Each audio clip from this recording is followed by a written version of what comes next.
Book lovers of all ages were introduced to the winners of this year's Eugene and Marilyn Glick Indiana Authors Award during the Indie Author Fair at Central Library. Attendees met the national and regional author winners, along with the 3 finalists for the Emerging Author Award. Starting with our national author winner, Michael Shelden. Professor Michael Shelden of Indiana State University is the author of 5 biographies, including the Pulitzer Prize finalist Orwell, the authorized biography, which was also a New York Times notable book and has been translated into 5 languages. His study of Mark Twain's final years, Man in White, which is one of my favorite books, was chosen as one of the best books of 2010 by Christian Science Monitor and Library Journal. For 15 years, he was a feature writer for the London Daily Telegraph, and for 10 years, he served as a fiction critic for the Baltimore Sun. His work has also appeared in the Shakespeare Quarterly, the Times of London, Victorian Studies, the Washington Post, and the Oxford Dictionary of National Biography.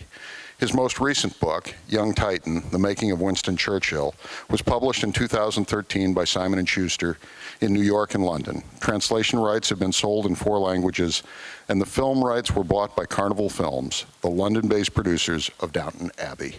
Our regional author winner is Norbert Krapf, and Norbert is a native of Jasper, Indiana, was the Indiana Poet Laureate from 2008 to 2010. Of Norbert's 26 books, 11 are full-length poetry collections, including the recent Catholic Boy Blues, A Poet's Journal of Healing, American Dreams, Songs in Sepia and Black and White, and Bloodroot, Indiana Poems. He also has published a prose childhood memoir, The Ripest Moments. Norbert is Emeritus Professor of English at Long Island University, where he directed the C.W. Post Poetry Center. He holds degrees from St.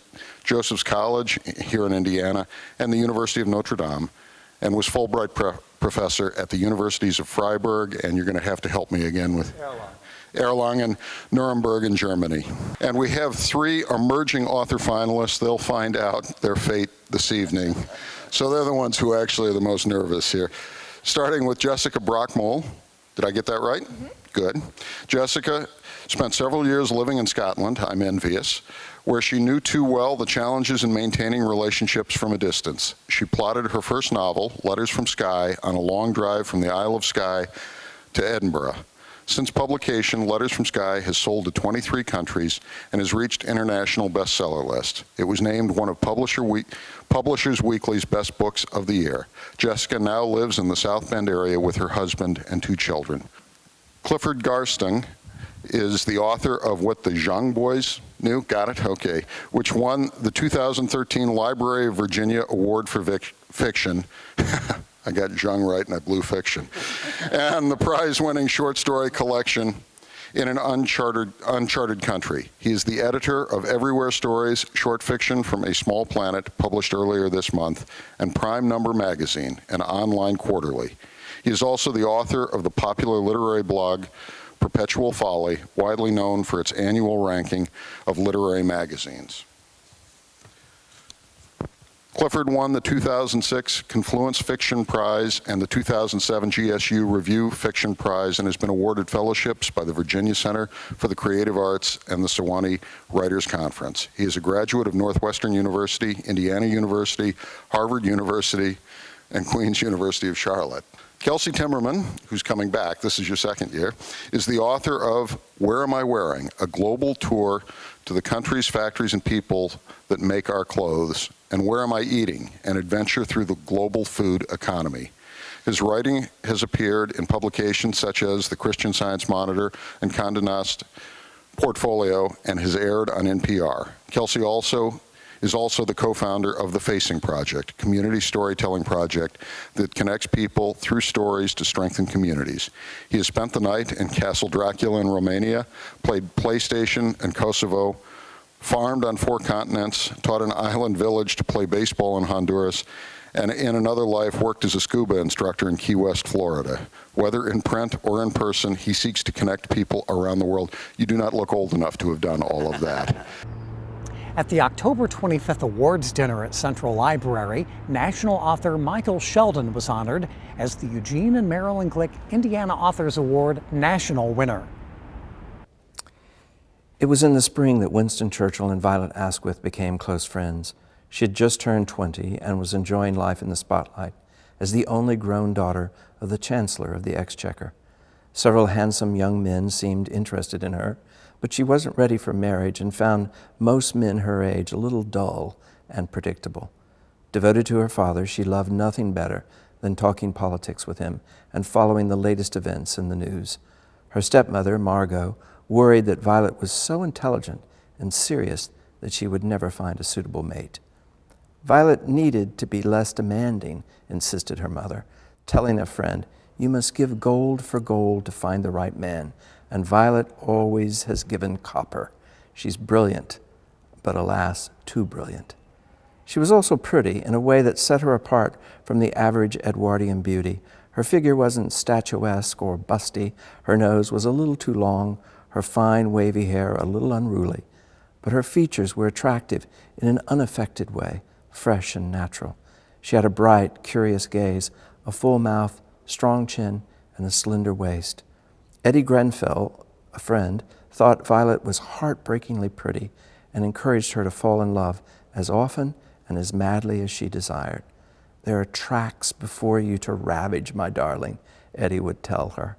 "Crowds I wish to see in the dust at your feet." Perhaps it was no coincidence that Violet and Winston began their friendship in earnest one April weekend in England at Taplow Court as Eddie's guests. Willie Grenfell was a friend also, and he was in the House of Lords, and he was the husband of Eddie. As Violet mentioned afterward in a letter to a friend, the house party was memorable chiefly because it was her first chance to have long talks with Winston Churchill.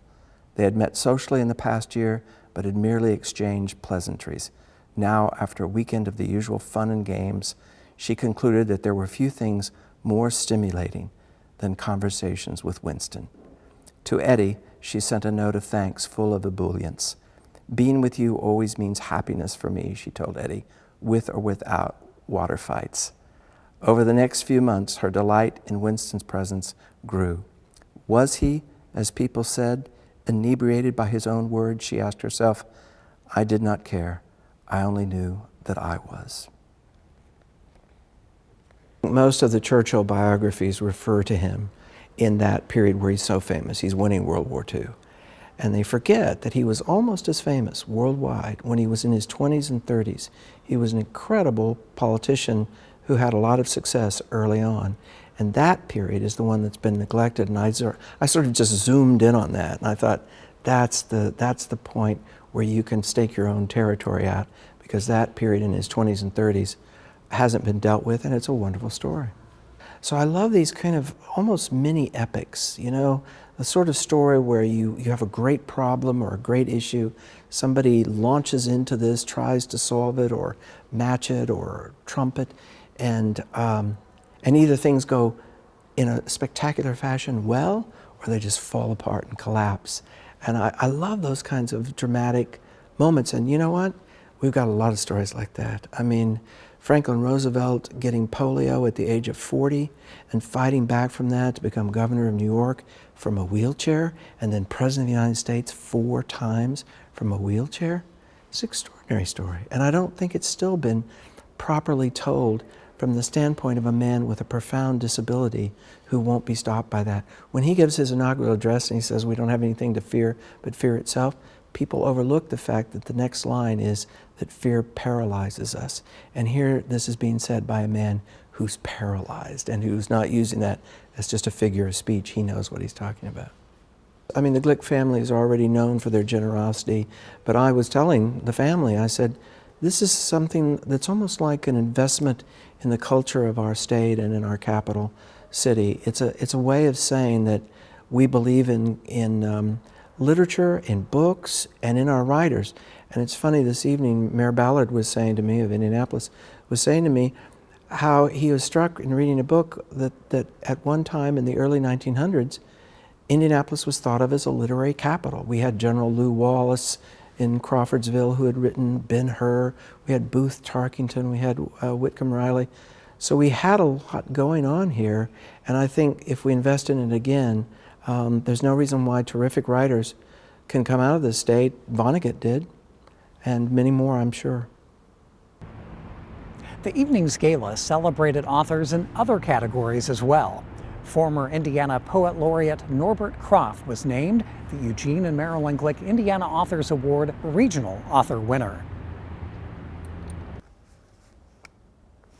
The forefather arrives. He stumbles off the ship America, parts from the people who speak the only tongue he's ever known, and leads a wife and 6 children toward the middle of a dark continent. 8 pairs of shoes shaped by the contours of cobbled Bavarian streets must soon begin to fall evenly upon uncultivated ground. Like a startled rabbit, the woman cocks her ears for the pealing of distant church bells. The children cling to the man's overcoat like cockleburs. A sailor whose eyes blink back to the vineyards patching the banks of the Main River. He knows he must learn to navigate this foreign land by foot. He stares at the bark of trees he's never seen, flinches at the songs of birds he's never heard.